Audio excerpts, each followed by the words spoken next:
Sugars are interesting molecules. For instance, here's a glucose molecule.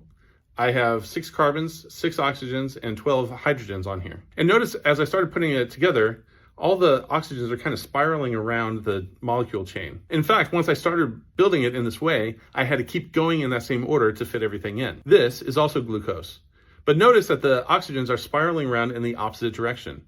These are in fact mirror images of each other. That's something called chirality.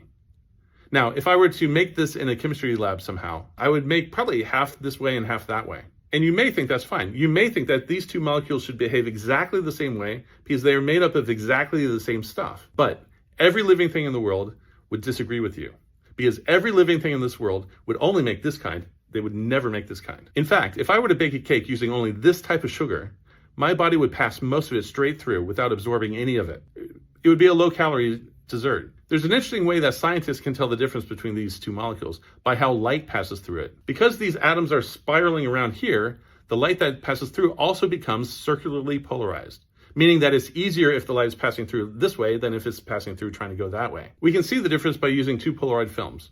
You can do this yourself with polarized sunglasses if you want. I have a solution of simple syrup, and I have 1 polarizer in front of the solution and 1 polarizer behind. And by rotating them, I can analyze how the colors change to determine the chirality.